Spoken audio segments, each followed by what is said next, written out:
Test, test, test, test. Huh?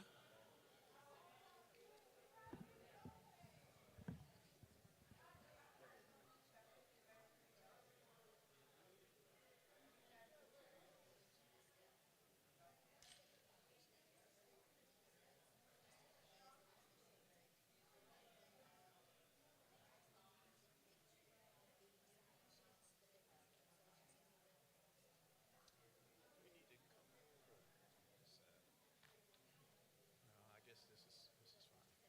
Okay. Yes, we're gonna get ready to start here.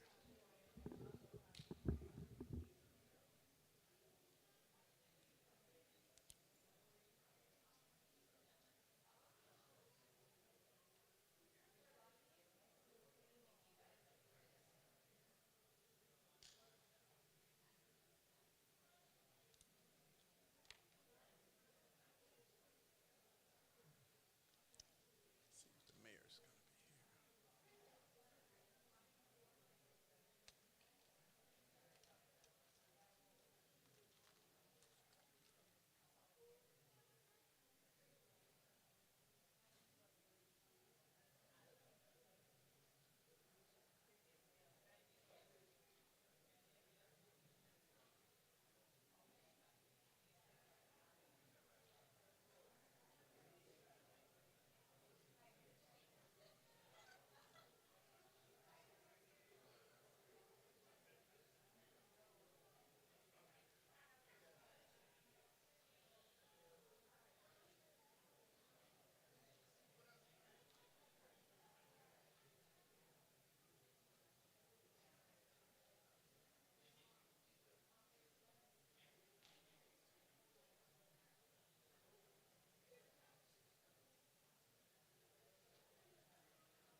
Okay, we're gonna get ready to get started here.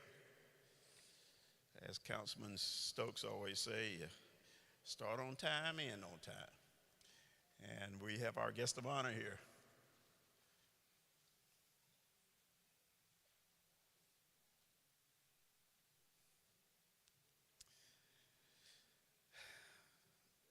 Good afternoon.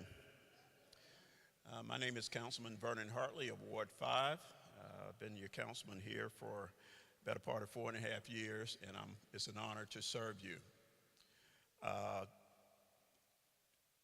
in opening, I would like to open this meeting in honor of Dr. John Perkins, uh, who was born in New Hebron, Mississippi in the 1930s and was a champion for justice, faith, and community.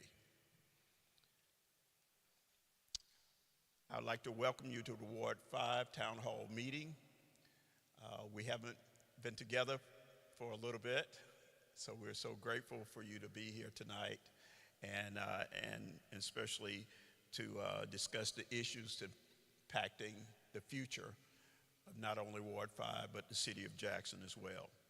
First of all, I'd like to acknowledge our elected officials and guests. If you're an elected official, please stand and give us your name and your title.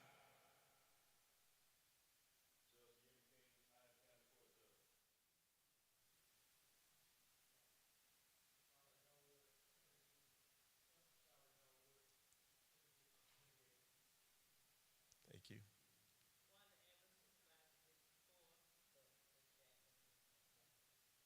Okay.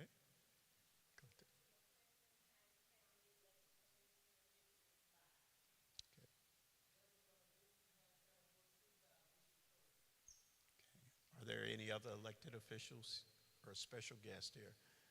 Um, and if there are any candidates running for office, if you want to stand up and share which position you're trying to achieve, please go ahead at this time.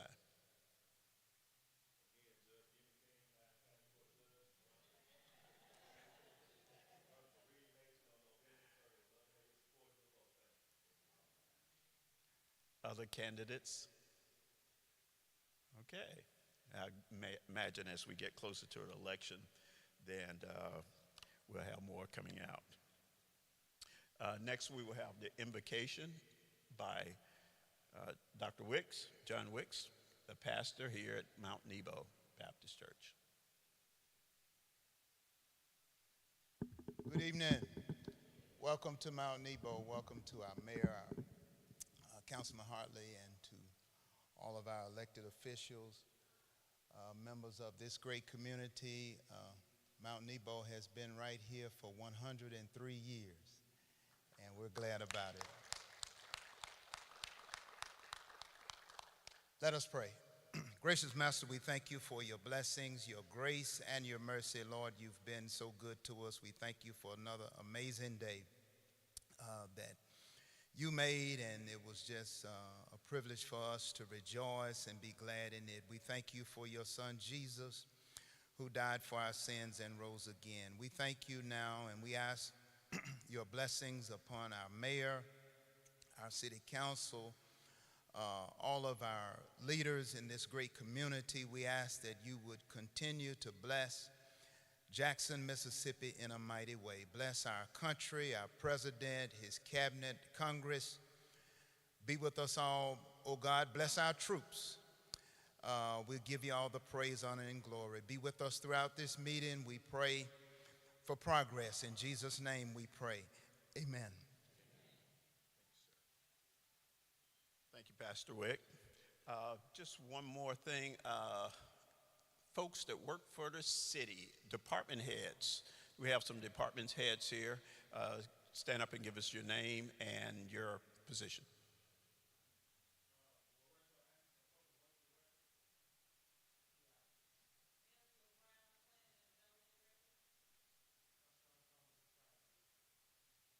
Thank you. And we also have some gentlemen at the back, all city employees, other city employees. Please stand.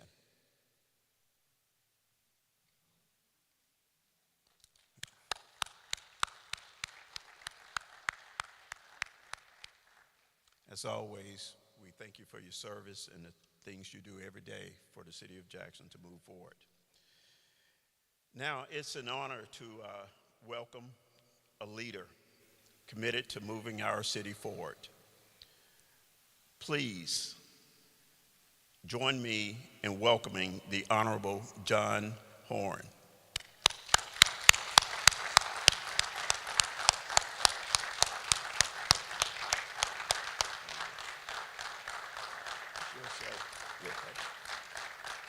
I see Councilman Hartley wore his good suit tonight. Well, good evening to everyone, and to Pastor Wicks. It's always a great pleasure to be in the house of worship at Mount Nebo. This is a great institution, 103 years old. That's well, all right. I want to just issue a great welcome to each and every one of you. I don't know what y'all want me to say. So I'll just talk for a few minutes and just ramble until somebody raised their hand and said, that's enough. That's enough now. But I do want to say how gratifying it is to see so many people come out to this great institution because you're concerned about your city and its well-being. And we're seeing a lot of that in Jackson these days. Folks are coming out to homeowners association meetings, town hall meetings, community gatherings, because they want to see Jackson do better. And you know, I'm reminded of a time about this time last year when the campaign was going on, and I had done a radio show, and I was leaving, and I got a text, and it was from a lady friend of mine who said this: "Keep it up. You're doing a good job. You got to give the people hope." And then she said this, and I thought it was so wonderful. She said, "The definition of hope is that tomorrow is going to be better than today." And I thought that was just such a wonderful definition of what hope means, is that we all want to have something to look forward to. We all want something to have in our minds and hearts, that things are going to be better. They're going to get better, no matter what our trials and tribulations are, no matter what our pains and sufferings are, our illnesses, our challenges with money. We have to keep some optimism that things are going to get better. And I truly believe that things are getting better in Jackson and that they're going to continue to get better, and that we are on the rise in this community. There's a different energy in Jackson than what we've seen in recent times. People are optimistic about the fact that we can turn this city around, and that we are turning the city around. And I hope that you're seeing some signs of it in your community. We have some 450 streets that we've identified that we're going to be doing resurfacing on. The gentleman in the glasses and the fedora who's trying to look cool is one of my assistants, Jamal Sibley. And Jamal is handing out a list of all of the streets in Ward 5.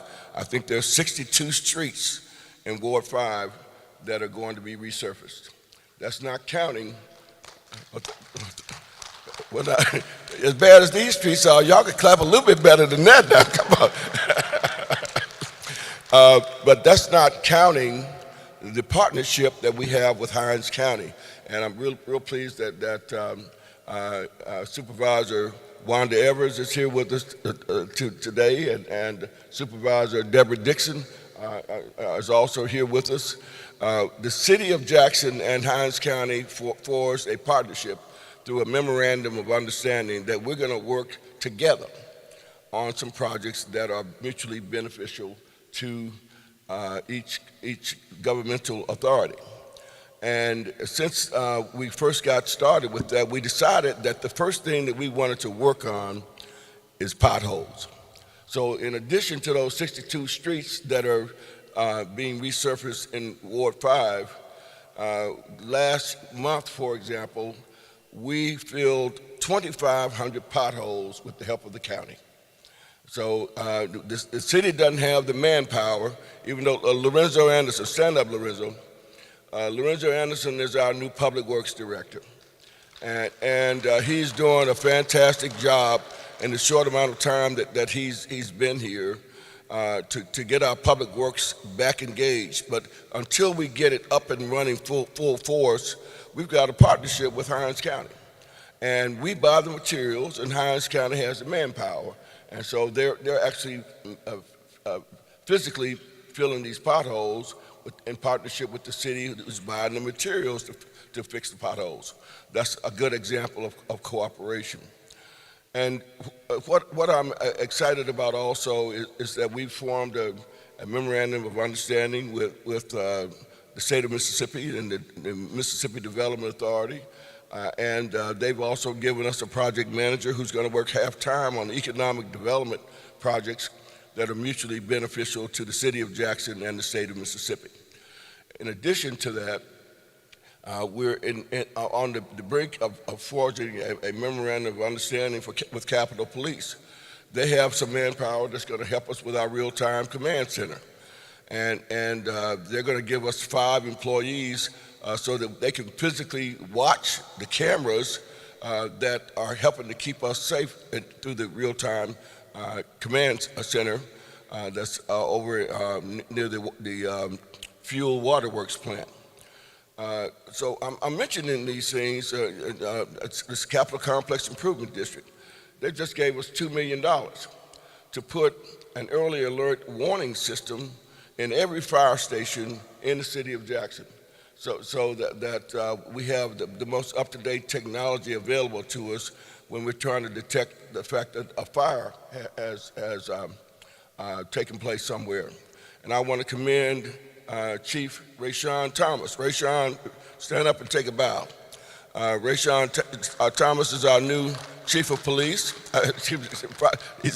He's not our new Chief of Police.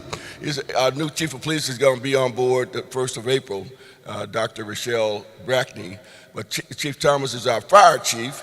He's doing a fantastic job trying to help get all the fire stations repaired. Some of them have holes in the roof. Some of them have issues with the sheetrock and whatnot. We're getting all those fire stations repaired, but it was through the help of Capital Complex Improvement District that we're now getting state-of-the-art radio technology so that we can communicate better when there is a fire that's reported, and that we can respond a lot more quickly to the fire. I saw, let's see, Angela Brown. I saw Angela here a minute. Oh, Angela, stand up. Angela is head of our Planning and Development Department for the city of Jackson.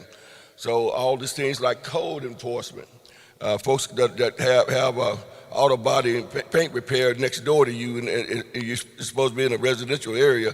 Angela is trying to make sure that her staff gets after those folks, and that we make sure that they're in compliance with our codes and our ordinances in the city.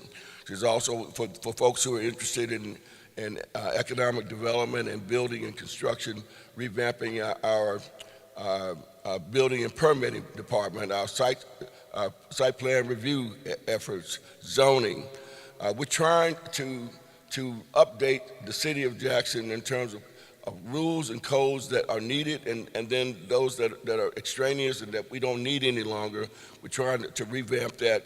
Just because you got a rule, it's on the books, doesn't mean it's necessarily a good rule on the books. This is 2026, and some of that stuff was important to do in 1975, 1982, but some of it needs to be updated and revamped. And so Angela is doing a great job of helping us to revamp our building and code and building and permits activities, and make it a more enjoyable and quick process. If you need a permit, to be able to pull that permit a lot more in a lot more friendly way than what we might have been used to. I just want to mention that we've been in office about 8 months now.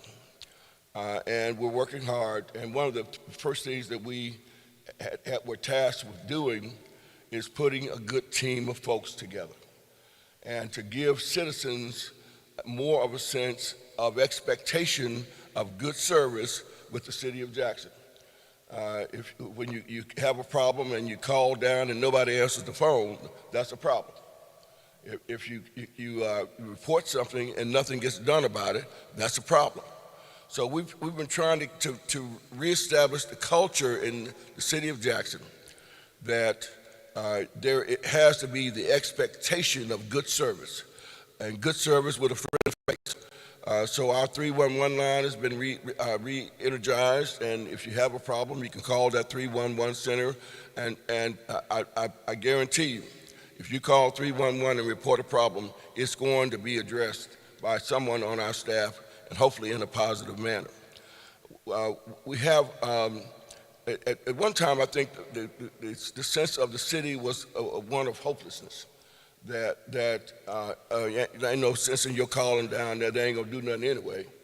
We're trying to change that dynamic, and we're trying to change the culture of our workforce. There are 1,300 employees with the city of Jackson, and we're trying to let them know that there is an expectation of service that you are expected to provide to your bosses, who are the citizens of Jackson, Mississippi.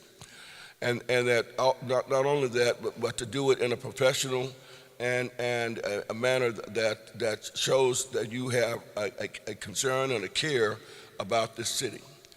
So that was one of the first things that we tried to establish. We're still working on it. We have a little ways to go, but the attitude of our workers has changed. There's a lot more responsiveness when it comes to the city providing services to the bosses that elected us in these positions and that pay the salaries for us as workers with the city. And so we wanted to do that, and we also wanted to put together a good team of folks whose job it is to run the city. So I will stack the staff that we have in the various departments of our city up against any staff in the country. I think that we've got a real can-do attitude amongst our department directors, as well as the average rank and file members.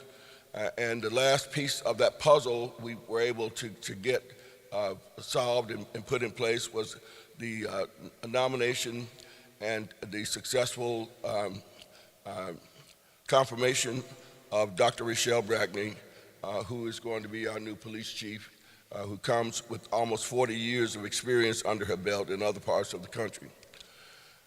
So I wanted to mention a few things that we've been able to get accomplished in the last 7 or 8 months. When we got in, we knew that we would have to address infrastructure. And as a result of that, those 450 streets that we've identified are being funded through the 1-cent sales tax. They're being funded through the Federal Highway Administration. They're being funded through the Capital Complex Improvement District.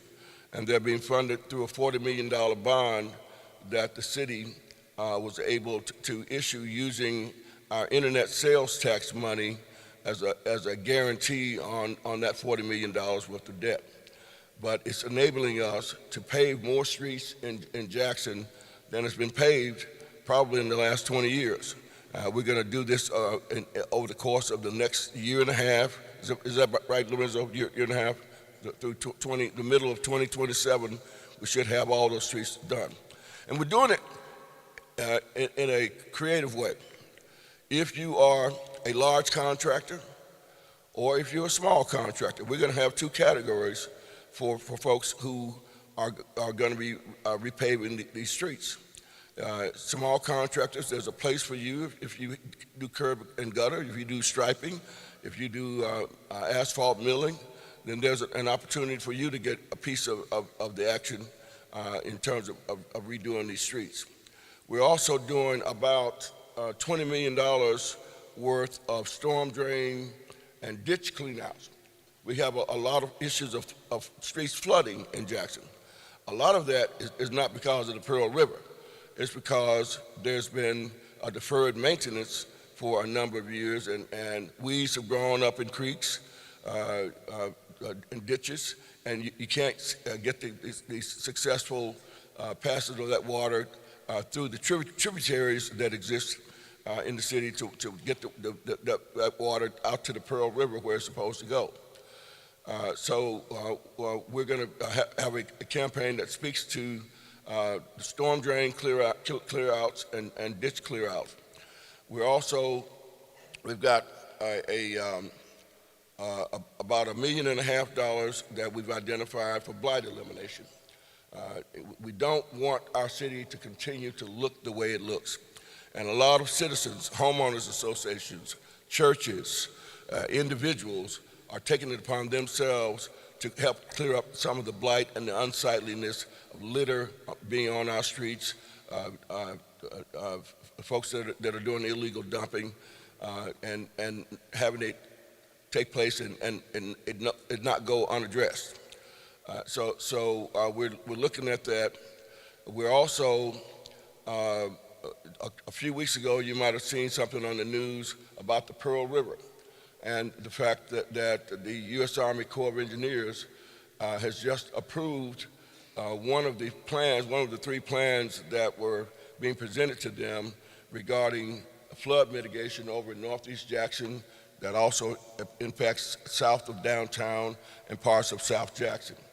And that comes with $221 million in funding that is not only going to help solve those flooding issues, but will also give us an opportunity to do parks and a riverfront park in downtown Jackson. If you know where WLBT is, right on Jefferson Street, that's where a riverfront park is going to be developed to be an enhancement to the quality of life in the city of Jackson. But that's coming as a result of the efforts that the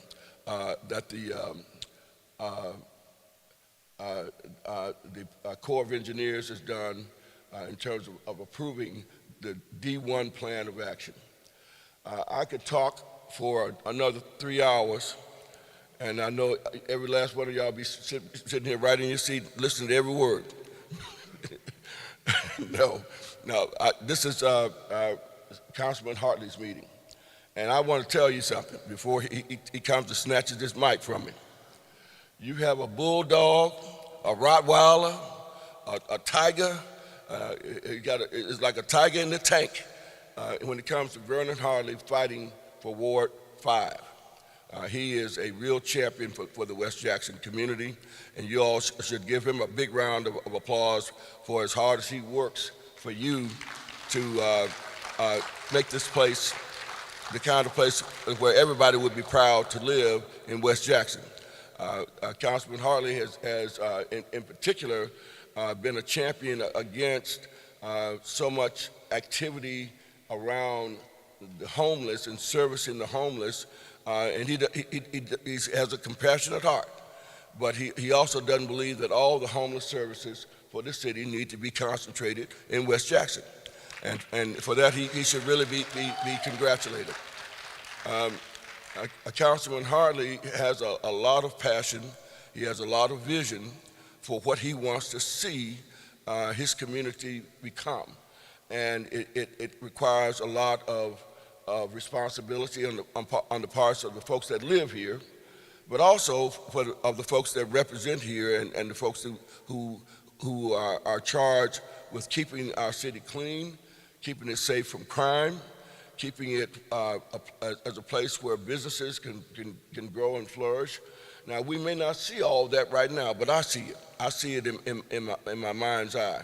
I think God has put favor on Jackson, and that we're going to turn this city around. We're going to turn Jackson, Mississippi around. I believe that the resources are going to be made, we'll be given provision to be able to do these things that we're dreaming about seeing our community become once again. I think that we're going to have the right sentiment in the hearts and minds of our citizens, that we're going to turn our community around. I believe that God is going to, I think God is already blessing Jackson, Mississippi. And it's only going to get better from here. But we have to believe, we have to be cognizant of these things, and we have to put our minds and hearts in the positive, to also recognize that Jackson is rising. Jackson is going to be a better place than what we see it as being right now. It's right around the corner. And with all of us pitching in, with all of us having that belief, with all of us doing our part, we will get there a lot sooner than we realize. Jackson is rising. Jackson is rising. Jackson is rising. Thank you so much.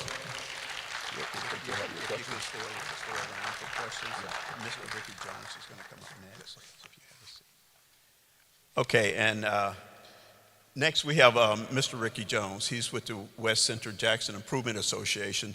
He's going to talk a little bit about maybe the vision and some of the things that the West Central Jackson is discussing, some of the important issues. Sir, just for a few minutes. Oh, yes, sir. Thank you. And after that, we will have questions. So get your questions ready while the mayor's still here. We want you to come up and ask questions too. Thank you. Thank you, Honorable Hartley. Likewise, Mayor, thank you so much. Pastor Wicks, thank you again for opening your facility for us to be up here tonight. It's truly amazing to see everything else that's going on, to see that we can come in a beautiful facility such as this and have a good time. Ricky Jones, I'm with the West Central Jackson Improvement Association. We do have our offices here. The organization itself has been around for a number of years. Our focus is based on community enhancement and really looking at those items that will grow our communities. Over the past several months, we have taken as a point of opportunity to meet with the residents in this area, Ward 5, and we came up with some priorities. And those priorities have already been addressed in terms of the hiring of our police chief, because public safety is definitely an issue for us. But we also would like to see that coupled with youth development programs that will give them a place to go for safety and also give them opportunities to move ahead. We also looked at programs and came up with ideas in terms of housing. The blight is being addressed, but we also want to look at pathways that can also occupy those homes. More specifically, programs that can enhance those homes that need some repairs. We also took a look at infrastructure. We've talked about water, but it's important for us to understand here in West Jackson, which is a place that encompasses a lot, that we look at economic opportunities. We look at livability type opportunities for our communities and for our citizens. From there, we also looked at the economic opportunities in terms of development. How do we look at pathways for our youth? As we have the main Career Development Center, Merle Evers, here in our area, how do we start developing this young talent for all these positions that are available? Likewise, we talked about the educational piece. What does it look like for us to grow our educational facilities here in Ward 5 to ensure that we are positioning these youth for opportunities that are for them out there? That may look like, again, early intervention in terms of ensuring that they are being positioned for these technological positions that are out here. Likewise, how do we include their parents that may need some up skill set too that need to be upped as well? These are the items that we have discussed and we have brought forth, and thank you so much, Mayor, for already addressing some of these, but we also want to make sure that we are here to ensure that we have a plan in place, that we have the capacity, we have the competency to ensure that this area of Jackson is growing and thriving as well, because we do have one of the four comprehensive research institutions, which is just down the street here. And we want to ensure that we are getting everything that we can out of that institution, Jackson State University, but we also want to make sure that pathways are built through that incredible oasis of learning and intellectual resources, that we are engaged with them as well, because again, that's part of our drive for this area here as well. Thank you so much, Councilman Hartley, and thank you, Mayor, again. Ricky. Okay, we're down to and before I continue, I just want to recognize a couple of folks that keep me grounded and keep me effective, part of my staff. Mr. Eric Brown, Deputy Clerk, where are you? Oh, all the way in the back, okay.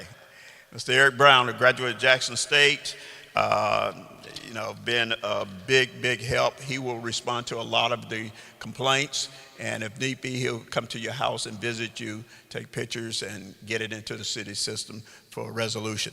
The other person is Miss Jara Anderson. If you don't mind, please stand up. Miss Jara Anderson. She's the person to answer the phone when you call, and she's very kind. So please be nice to her, okay? And you can talk to her before you talk to that mean old councilman.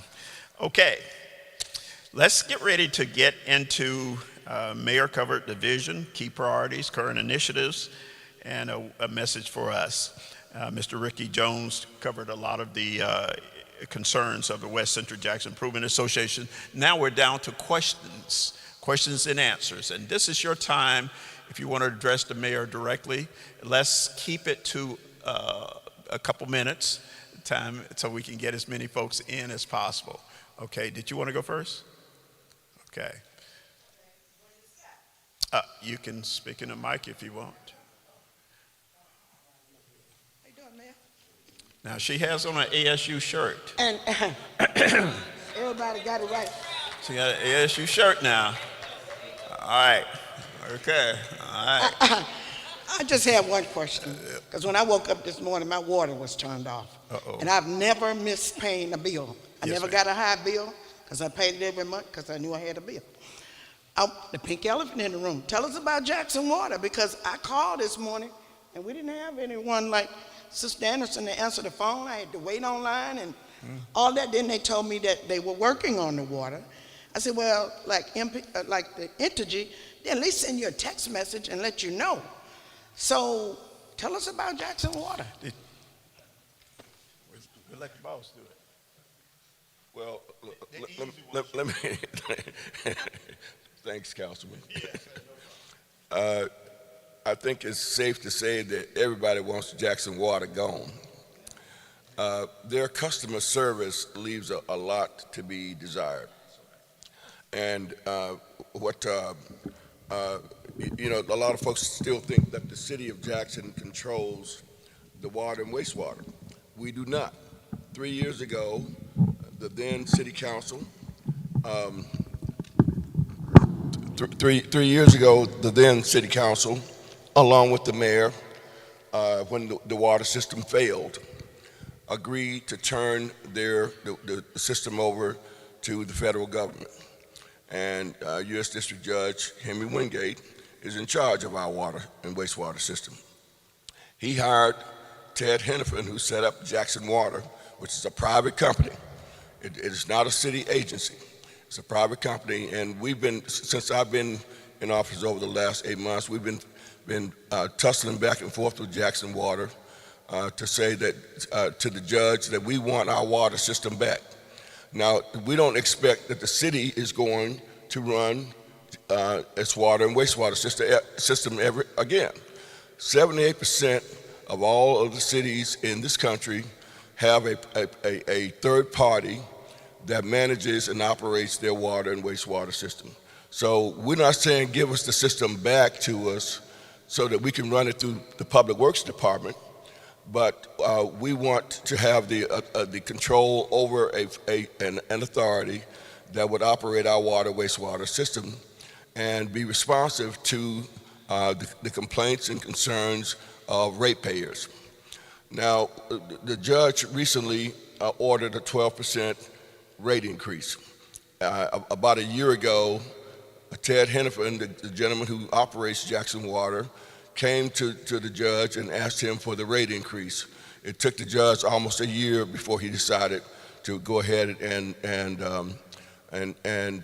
agree and consent to the rate increase. But at the same time, he told Jackson Water, I'm going to audit your books. I want to personally oversee a forensic audit to see how you've been spending all this money with no bid contracts, where you can give a contract to anybody you want to give it to without any competitive bidding. You don't do that anywhere else in this state that I'm aware of with the kind of money that Jackson Water has had. They've burned through $150 million, plus another $75 million that they've collected from you, the ratepayers, and it's still upside down in terms of the system being able to operate itself. But what the judge said when he issued that order for the rate hike, he said, I want to do a forensic audit of Jackson Water to find out where the money's been going. You have to have a place, a physical place where people can come with concerns about their water bill to where they can have store interviews, and that place is at the Jackson Medical Mall. I think they're open 6 days out of the week. He also has said that Jackson Water has got to do a better job of collecting the money that it is owed by folks who are getting a bill and they're not paying the bill. And he also said you have to find a way to go after the 4,000 to 6,000 folks that are getting water every day in Jackson, Mississippi, and they don't have an account. You heard me right. There are 4,000 to 6,000 households, most of these residential areas, that aren't paying a bill. They don't even get a bill because they don't have an account. So he said to Hennepin, you got to do a better job of finding out who those folks are and get them on the system where they have accounts. So we have fought Jackson Water since I was sworn in. And we fought against the rate increase because we felt that Jackson Water needs to collect the money that is owed first and then talk about doing a rate increase. But the judge didn't quite see it that way, and they're still upside down. Even with the rate increase, they're still upside down. They're not taking in enough money to cover the operations of our wastewater system. We think we can do a better job than what Jackson Water is doing because they've been focused more on the operations of the system, but not the business of the system. And so billing and collections are down when they shouldn't be down. We should be collecting enough money to run that system without having to do these large rate increases. That's our position. It's been our position since day one, and it continues to be our position. And while you come to the microphone, I'd like to add this. There's a group out there with Brad Franklin, AKA Kamikaze, and Rita Brandt and others. They are putting together a coalition that's going to go after, they're going to do fundraisers, and they will try to help our elderly folks and handicapped folks with their bills. And I ask that you look them up. I think the website is zephy.com.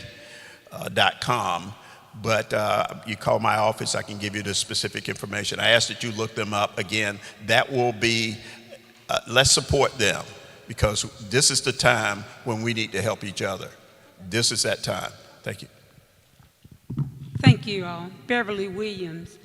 This list that you have with all these locations, is this inclusive or are there going to be some more additional locations here in Ward 5? Because I stand to speak for Morehouse Avenue, which has not had any work completed in, I know, 25 years.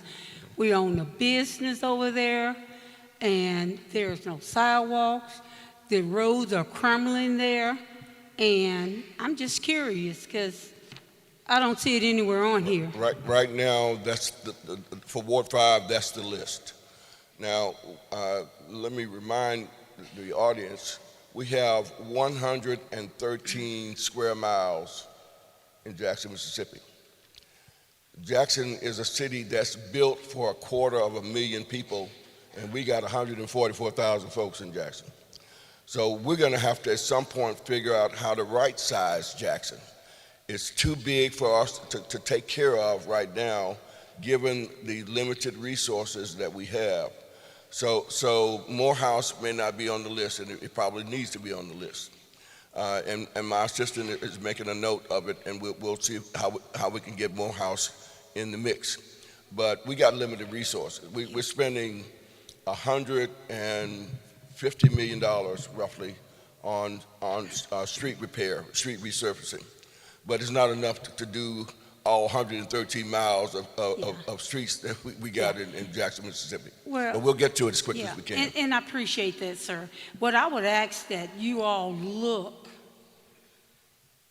at Morehouse and look at some of these on here. My assistant is putting it on the list. Secondly, as it relates to the water that was brought up, I was listening. I had heard someone on the radio say that lived in Byron said, well, we only pay $37 for water. I swear the availability is $40. So I was listening further when Mr. Hennepin said that he has to go before the commission in order to raise theirs. If they're using the same water as the residents of Jackson, why can they not pay the same?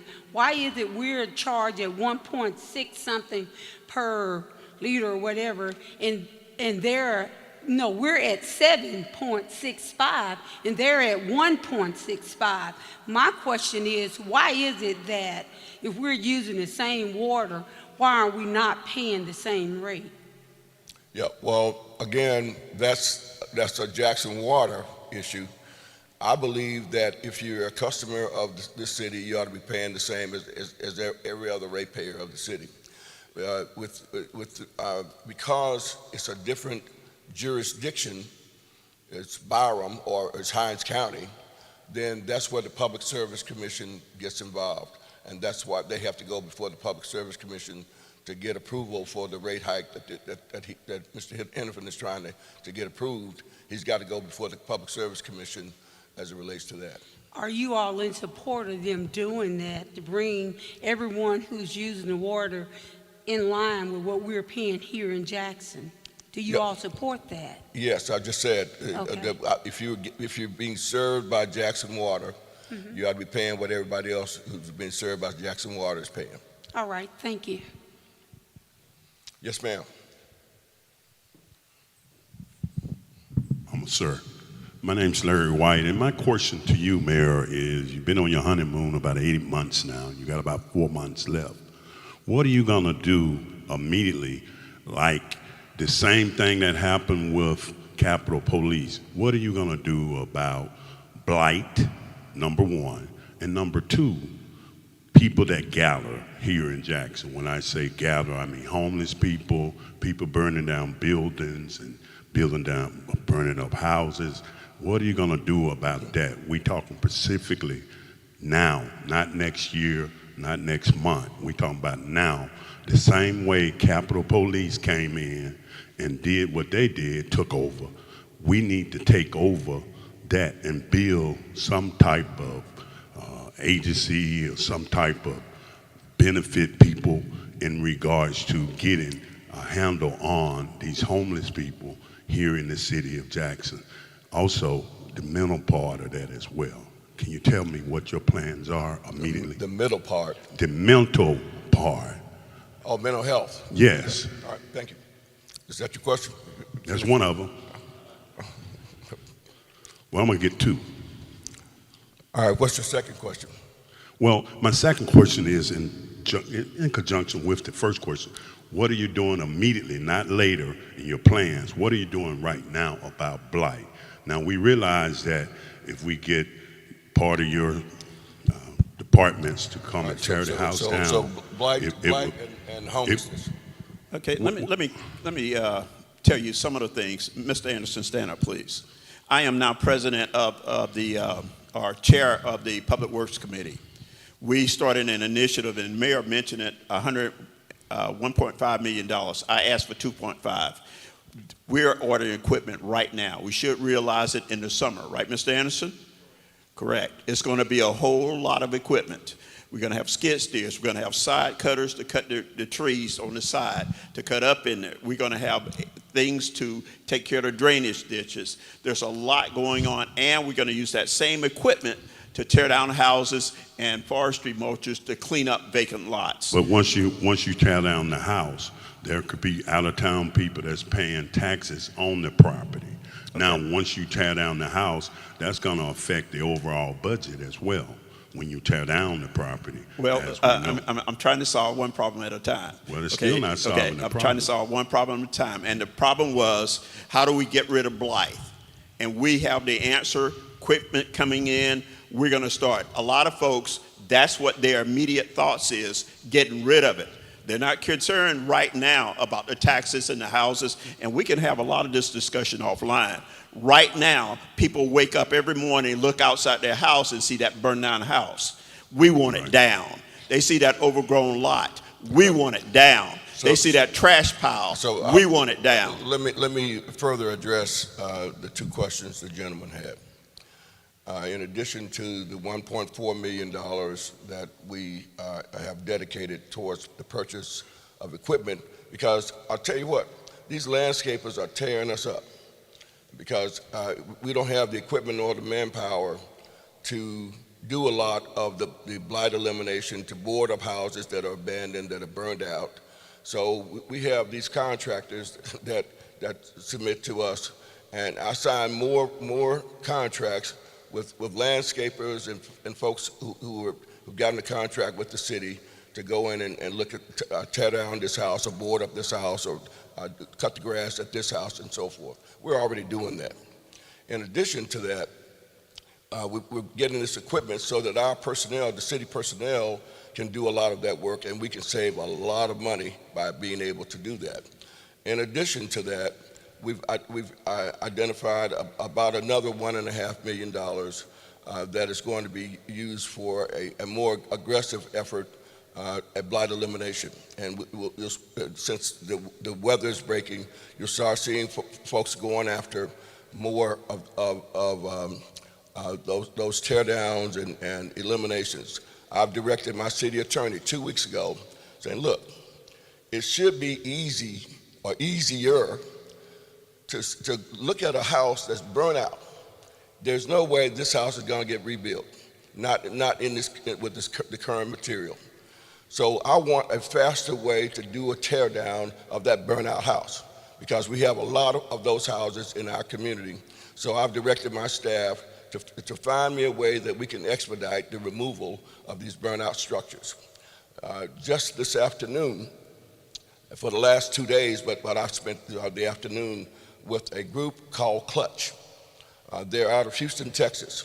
They are experts at managing the homeless and getting the homeless off the streets, getting them into some housing that will help them get to a remedy for why they got on the streets in the first place. So mental health is one of the major things that we're going to include in that remedy. And we should have this program. We just agreed today that we want them to come into Jackson. We have anywhere from, on any given day, there are at least 150 people that are on our streets that are homeless. The number really is closer to 1,700. 1,700 folks. And so today, I made the agreement with this organization that is based out of Houston, Texas, but they've done work in Dallas, in Atlanta, in New Orleans, in Cleveland, in Tulsa, in Oklahoma City, and we want them to come into Jackson, Mississippi to help us with our homelessness issue. And that includes providing substance abuse counseling, mental health counseling, workforce training. We're going to try to meet the individuals where we find them and where they are, but the main priority is to get them off of our streets because it is a terrible problem to us in terms of our efforts towards economic development, towards quality of life, and if they can solve the problem in Houston, I'll be doggone if we can't solve it in Jackson. That's right, that's right. And one other thing here, Ms. Brown, raise your hand, please. Sir, both of your questions were centered on the planning department. She will be available to get into the discussions as long as you want. She can talk about this. My question's to the mayor, not the planning department. Okay, I'm sorry. Okay, but not the plan. I know who can do stuff in regards to that. Let me finish this then. Right now, her department is I had asked, and I was going to pass a resolution to have a homeless section. Right. Well, their department thought it best, and they asked me about it, if they could create a department called Strategic Initiative. That department will coordinate between all the homeless providers, the shelters, the food folks, the churches, everyone that provides services, to coordinate that because it is a City of Jackson leadership issue. So they will be addressing that. And for time, please limit your questions. Well, I just so have more one other folks can- question. or a statement. Now, the next question or statement would be, now we're talking about homeless. What about the beggars as well? People that's begging on the corners, Mr. Mayor. Well, most of those folks are homeless. And the state passed a law a couple of years ago that makes it illegal to be a panhandler without a license. And if you're caught 3 times panhandling, then you can be arrested and taken to jail if you don't have a permit. Also, the state outlawed encampments. So if you see folks camping out in the woods or camping on a car lot or something, that's illegal and they can be forcibly removed. Yes, ma'am. Good evening. I want to ask this question. Now, I paid my water bill. I'm sorry? It was $1,000. Yes, ma'am. I paid it all the way down to $300. When I got my next water bill, it had jumped back up to $500. And I know ain't nobody using that much water in my house because there ain't but 2 of us. And I can't get it paid down. Every time I try to pay it down, all the way down, they jump it back up to another higher rate. Yes, ma'am. And then on top of that, my street is not even on this thing. Metairie. It's not on what? On this paper. Yes, ma'am. Well, not every Metairie. street is going to be there. Just like with the issue with homelessness, the issue with blight, the issue with what's going on with the water, we didn't get here overnight. This has been years and years and years in the making. Now, I've been on the scene 8 months, and I think we've made some good progress, but we know that all the problems have not been solved. And now, Jackson Water has been directed by the judge that if a citizen, a ratepayer, has a problem or concern about their water bill, they now can go to a place where a human being they can sit in front of and work out whatever disputes they have with Jackson Water about their billing. It's not the city of Jackson's responsibility at this point in time. We're trying to get it back, get that responsibility back. But it's not our responsibility right now. It is the federal government and it's Jackson Water. But I would encourage you to go to the medical mall during office hours, and they have persons that are there to help citizens resolve their issues with their water bills. So I recommend it. Jamal, do we have that number? All right, we'll get that number in just a minute.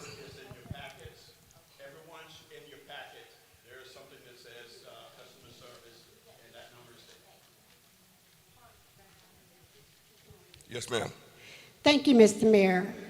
My name is Grafton McDaniels, and thank you so much for all the information that you have given us. But I have a very simple question. I would like to know Angela Davis, because I do have that problem in our neighborhood with I'm sorry, you would like to know what? Angela Davis, the person that handles permits. Angela Brown. Oh, Angela Breyer? Brown. Brown? Who? No, brown, like the brown color. Okay, who is Angela Brown? Okay, that's you, Angela. Thank you very much. I will be in contact. Now, Angela is doing a really good job of streamlining our building and permitting process because it's not user-friendly, it's not business-friendly. We're trying to change that. Thank you, sir. Hello, everyone. I have a concern. I moved in West Jackson about 10 years, and so I've been working on a 10-block community. And for 5 years, I've been clearing off each street individually. Mm-hmm. So here's Alabama Street. We have property on this street, West Capitol in Alabama, that Benny Thompson owns, that community churches own, and this hoarder. I have a hoarder. He has over 15 cars in his on his property, on other property, and I can't even get down the street to even get to my properties. He has 3 boats and ain't no water. He finna put them gigantic boats on nowhere. I have from Yarborough to La Lumba to you. trying to get this street cleared. He's blocking 6 properties. Well, it looks like it's Angela's night. She's also in charge of code enforcement. If you will get Code her, enforcement has came out. if you will get her the address of the property that you're concerned about, we will The send whole someone out. end of North Alabama, starting from 213 Okay. all the way out 213 down Alabama? to the train track. When I tell you, I have pictures, I have a whole packet that I was going to give out at the city council next, because we didn't put it in court. They didn't went to court. Bronson came out and walked the streets with me. This man threatened my life the other day. I have already started on a micro park, and it is going to be trashed because this man has even parked vehicles in front of my private property. All right, this is 213 Alabama Street. Not 213. Let me take that back, because that's South Alabama. I ain't got to that end yet. Okay? It's from North Alabama, where West Lounge is located, all the way down the street. All right? If you turn off of Capitol Street, and either way, South or North Alabama is a problem. And on the end of South Alabama, the bridge is collapsing, and it's elder people that live on that end. A Right. sinkhole and a bridge, and the bridge on Officer Catchings has been abandoned. 213 North Alabama. South and the whole North Alabama. The same gentleman has cars all up and down the street. No, the whole street is a problem from north to south. Okay. The 200 block of North Alabama is a problem. You have over 15 cars, I counted them. 15 cars, 3 boats, 2 engines in the middle of the street. Okay. And what is the address where all this is happening, ma'am? The 200 block of North Alabama. Okay. But where's the person's home who is At the end of the source street. of that? He's At at the the very end of the street. At the very end of the street. Okay. 245 North Alabama. I agree to say, All right, because all right, I Ms. didn't Ms. create Brown, relationships with If you will get someone out to with code enforcement to look at that issue and cite whoever needs to be cited if they need to be JPD cited. came out and put stickers on these cars. That man went and scraped them right off. They act like they scared to do their job. Nobody is enforcing. Those cars supposed to have been picked up. Will you do this for me? Yes, I will. Will you give me a chance? Give me a chance. 8 months, I'm giving you a chance. All right, 8 months. And Ms.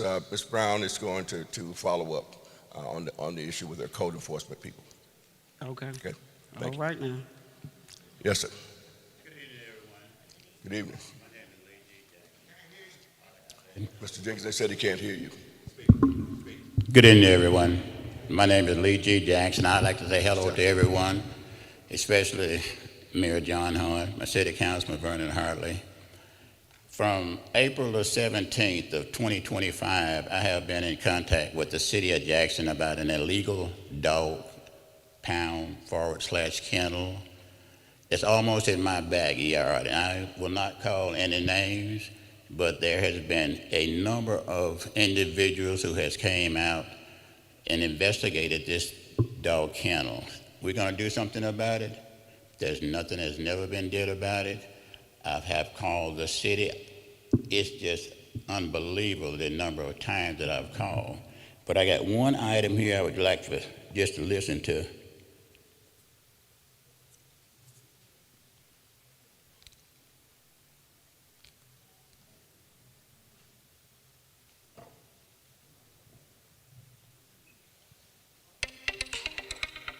Not that.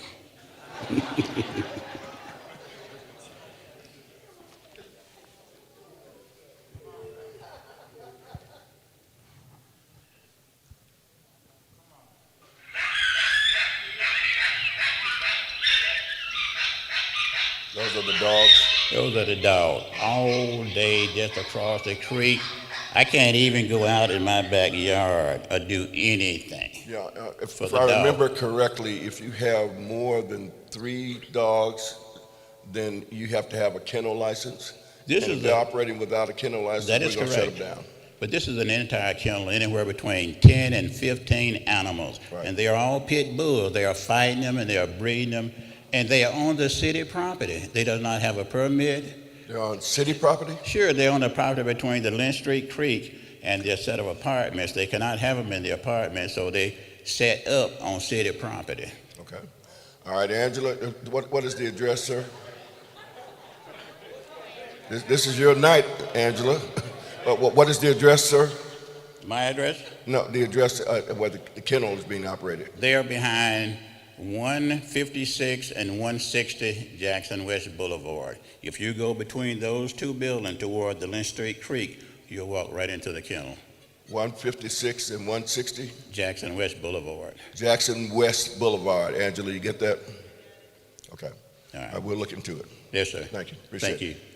One more question. I'm sorry, I've got to get to another meeting where I've got to give a speech. And yes, ma'am. Good evening, everyone. Good evening, Councilman Hartley. Good evening, Mayor Horn. My name is Tierney Brent, and I'm an educator in Jackson Public Schools.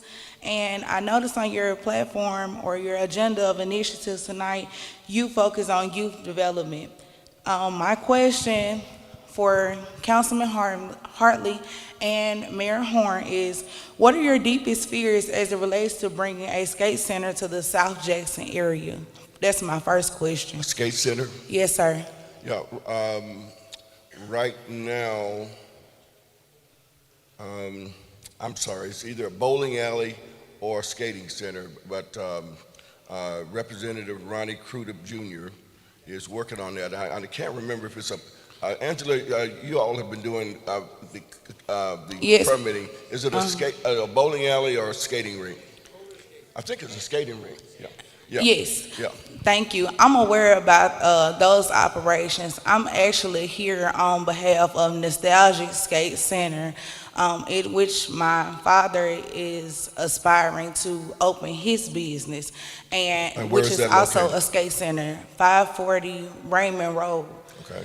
And my father is a 47-year resident of Jackson, Mississippi. Growing up in Jackson, I'm from Capitol Street. We've always had to go down Highway 80 to Pearl if we wanted to skate. Mm-hmm. Right now, if the children that I teach, if they want to go skating, they have to go to, Spinners or something like that out there in Flowood. I mean, not Flowood, but Florence. Mm-hmm. My father is trying to also have a skate center. So I'm here tonight to find out what is it that we need to do so that we can bridge together this youth development focus and actually be a safe haven for the communities and the families in Jackson so that we can have our youth a place so that they can thrive, entertain themselves and enjoy themselves. And my second question is, what does the city have to lose by allowing a skate center to enter the area, especially when it will provide jobs, a form of communication, and bridge together community? So Mayor Horn, I'm here, Councilman Hartley, I'm here to ask those questions. I'm aware about the upcoming development with Pastor Crudup, but I'm here to ask about another development and the next steps that need to be followed, because McDonald's and Wendy's, they both sell cheeseburgers. We like them both. But my concern is not with anyone else, but what is it that we can do, sir? Well, the city has absolutely nothing to lose by Yes, sir. having a second skating center here. Yes, sir. And if your father is trying to get permitting and trying to open up a facility, the city of Jackson will assist them in any way we can with the issues of permitting. If there's funding available, I'm not sure. I know that some of our CDBG, Community Development Block Grant monies, can sometimes be used to help support businesses. I'm not sure where we are with that right now, but we'll assist them any way we can. Yes, sir. I appreciate that. And like I said, I am an educator in the city of Jackson, and I appreciate you all's focus on trying to get them developed further. But I'm interested in helping in any way that I can. And like I stated earlier, I'm a kid from Capitol Street. I grew up in West Jackson, the same streets these people talk about. As a matter of fact, ma'am, I grew up on South Alabama Avenue. And these areas have made me who I am. So if having a safe place makes a child thrive and keep down the crime by giving them a little job where they can sweep the parking lot or something like that, I want to be that person. I want to be the person that can further manage their property that allows the city to continue thriving. Well, thank you. Thank you for that. Typically, the city would hire 100 young people for summer jobs. Yes, sir. Each summer. Our goal and our target is 300 young people having summer jobs this Yes, sir. year. We found the budget, the money for that, so we will be hiring at least 300 young people in high school, maybe a freshman or so in college, but mostly we're focusing on 16 to 18-year-olds. Yes, sir. To try to get them something positive to do, to put a little money in their pockets and give them some practical experience. Yes, sir. Well, thank you, and I would love to speak with you all further about this opportunity. Thank you so much for allowing me to come up. Thank you. There was one gentleman in the back there that I think he had a question. We'll take that as our last question. Oh, I'm sorry. I didn't see y'all standing over there.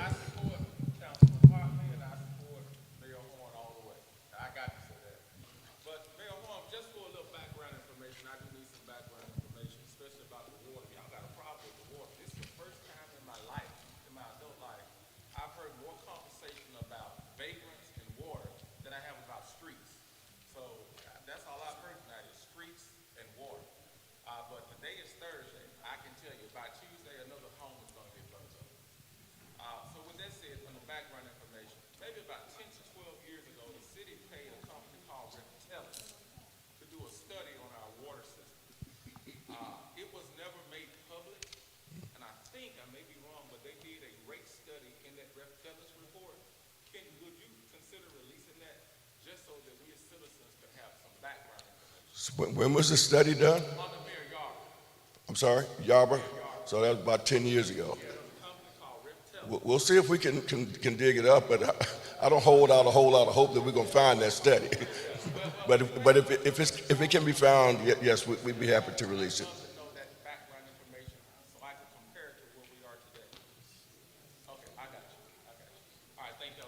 Thank you. Okay. Yes, ma'am. Just quickly, Mayor Horn, could you please tell us what is the plan for the city as it relates to our parks and also the zoo?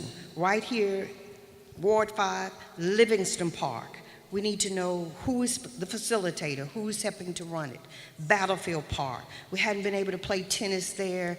Adult League, I know in 10 years. The swimming pool is closed. This is March. April, May, school will be out. Where are youth going? We no longer have a pipeline to go from Little League to Major League.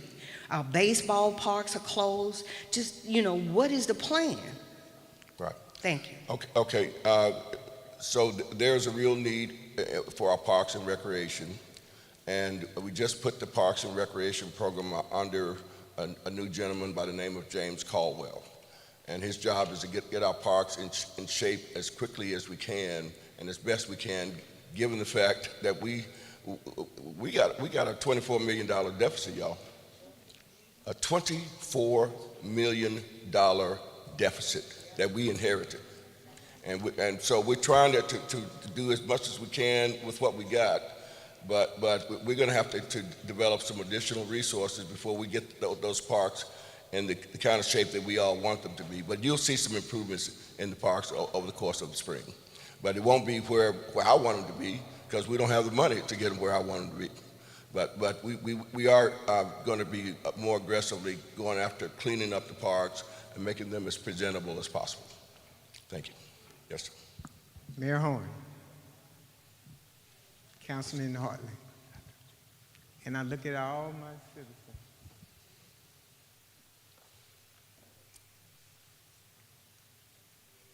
They have questions and their answers, they have the answers with them. They're bringing it to you.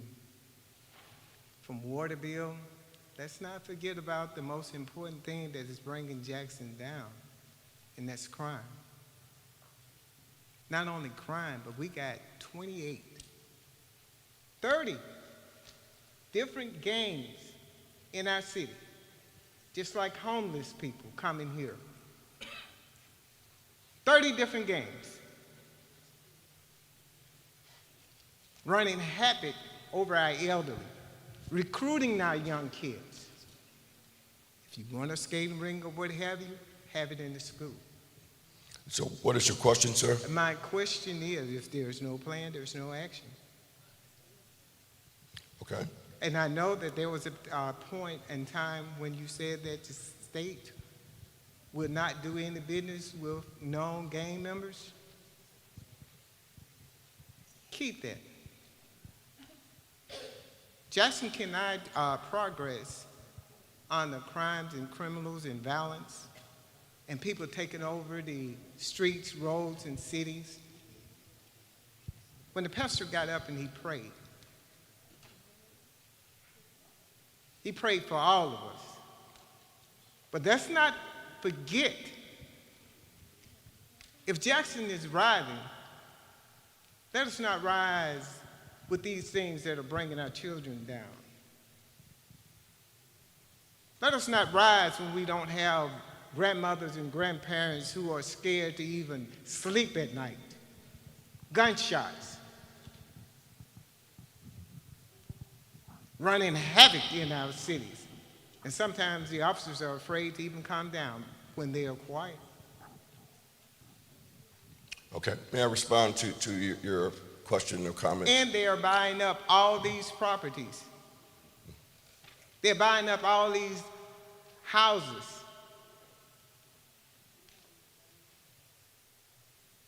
Let's not forget about that. And they are very influential. And if you don't watch it, they will influence you. All right, thank you. One of the most thoughtful exercises that I've engaged in as mayor is the selection of our police chief. And we, I think, have one of the most qualified persons that we could find for the amount of money we were able to provide to them. And this person has a lot of experience in gang suppression. The special agent in charge of the FBI has an anti-gang task force, and we're a member of it. And so to say that we're not doing anything about it is simply not true. We're trying to put the tools in place to be able to address this issue. And I think that Chief Brackney is going to do a great job at looking at how we can not only suppress these gangs, but also provide some alternatives to young people where they don't necessarily want to live a life of crime. So again, we've had these problems for a while, y'all. And we're just getting here on the scene. We're doing the best we can, and we're very cognizant and concerned and conscious of what the issues are that we are grappling with in this city. And we're trying to get to solutions just as quickly as we can. But we're not going to be able to snap our fingers and make it all go away.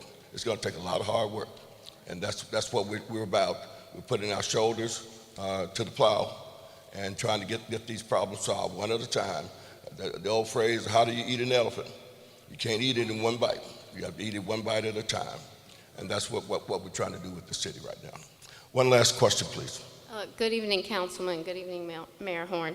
Good evening, Jackson. First is just a point of clarification, which is about the memo on January 31st from Secretary Adam Tell, which is not the same thing as Adam Tell having signed the flood risk management proposal. And so my question is, we, the locals, will be responsible for roughly $300 million of that flood risk management plan.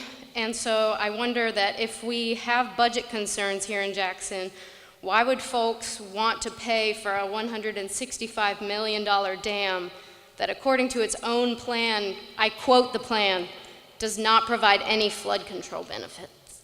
Thank you. Well, to your question about how we're going to pay for it, the city's not going to pay for the improvements on the flood control plan. That is going to be provided with a $221 million authorization that has already been passed and approved and sitting on Adam Tell's desk right now.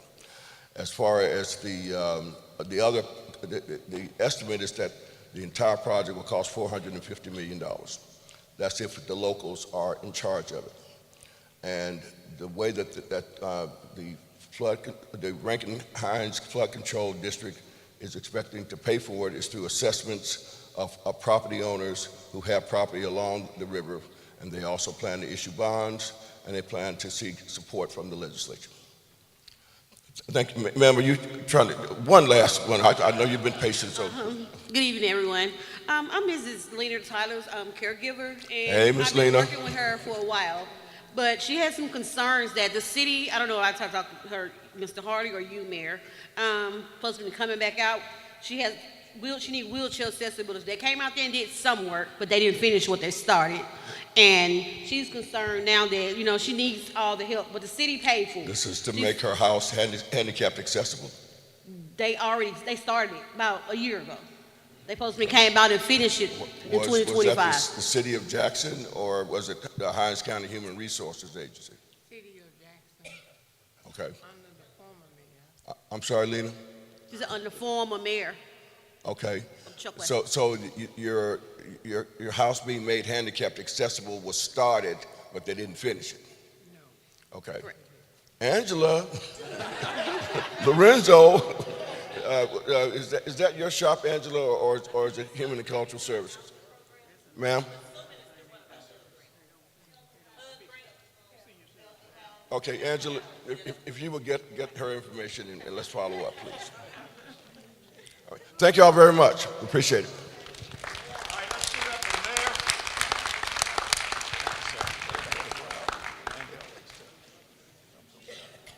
Folks, we certainly appreciate the mayor. Let's give it up again for him coming over into Ward 5 and answering our questions. We certainly appreciate him.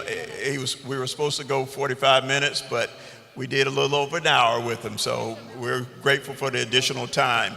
I just wanted to, in closing, I wanted to just make sure that everyone's aware of what's in that handout.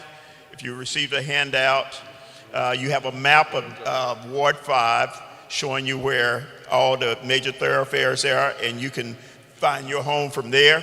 Next, you have a number of the neighborhood associations. And thank you. Are there any neighborhood association leader here? See Ms. McClinton. Please show your hand or stand or something. Neighborhood associations, all the way in the back, Dr. Fran Bridges. We got Ms. Grafty here, okay? Ms. Curry here. And also South Jackson, Mr. Ward. Look, folks, these are the folks that help get us done. And also, say your name, sir, and your neighborhood. Yes, sir. Broom is my name, and I represent the Matthew East Neighborhood Association, which is on Harriet Street. Harriet Street. Yeah, and also we have Miss Heather Logan. She's one of the team leaders, and Miss I'm sorry, it's going fast here. Okay. Miss Ann Bridges here. She's with the Silver Glen. Yes. Look, folks, thank you, especially to the neighborhood associations that do this thing every day and that help take care of their neighbors. Without money, without anything, these folks are unselfish in that quest. So we have neighborhood associations. Again, Mr. Ricky Jones, he introduced himself earlier. Then there's a Ward 5 profile. Basically, it tells you a lot about this area. It tells you the schools, our legacy here, and a lot of other information. And then we have the Jackson Water Customer Care Center. And lastly, if you will, listen in to my radio show on Wednesdays. I want to provide as much information as possible. Anything else, sir? A big shout out to our young ladies in the back. They made sure we had some refreshments for everyone. Please do not eat in the sanctuary. Yes, please take, there's some food, refreshments back there. Please take it to go. And also I'd like to let folks know that Ward 5 on April the 23rd, the new police chief will be at the Greater Mount Calvary Church at 1400 Robertson Street from 6 to 8 p.m. Please come out. Folks, thank you so much for coming out tonight, and thank you for everyone that participated. And I know our planning director is probably still here taking your complaints. Thank you, folks. Good night.